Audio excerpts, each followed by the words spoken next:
everyone. And it was great to be invited here. This is very new for me. This is the first time that I've heard about this initiative. I have been working with the Government of India for the past 3 years. And honestly, I believe that the rough 70 people sitting in this room right now have the opportunity to decide the future of this country for the next 40 years. The India of 2050 will be decided in rooms like this where we think about abilities. I'll be very short because working with the government makes you do that. Roughly 70 years ago, we recently celebrated our Independence Day. आज से 70 साल पहले, do you remember it was written outside schools and hospitals, dogs and Indians not allowed. और बहुत समय नहीं बीता. But roughly 2-3 years ago, the same country, the same 10 Downing Street of London, an Indian man, along with his dog, went on to become the Prime Minister of the same Great Britain. That is what education can bring in the world.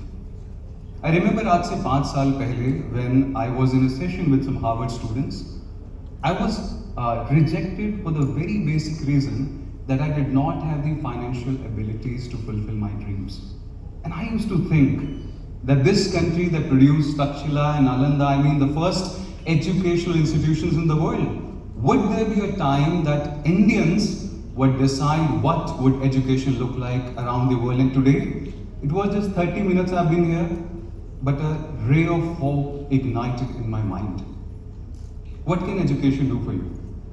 The top-notch example that comes to my mind, एक 6 साल का बच्चा महाराष्ट्र में जो जब school पढ़ने जाता है तो उसे उसकी कास्ट की वजह से स्कूल से बाहर निकाल दिया जाता है. Is not allowed to enter the same classroom, but that young boy, when given opportunity, goes to Columbia, goes to London, writes the biggest constitution of the world, Dr. B.R. Ambedkar. That is the power of education.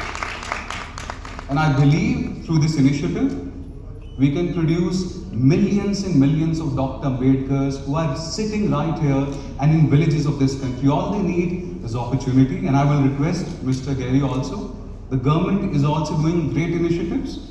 You're also doing great. Collaborate and let us define what India is going to look like in the next 50 years. And I'll end by saying, there is a very interesting quote that Dr. Abdul Kalam said, that great nations or great civilizations are not built by handsome people, but by those who can give their hands to some who require that. And I believe if we do that, not only we will create a better India, but a better world for everyone to come. Thank you.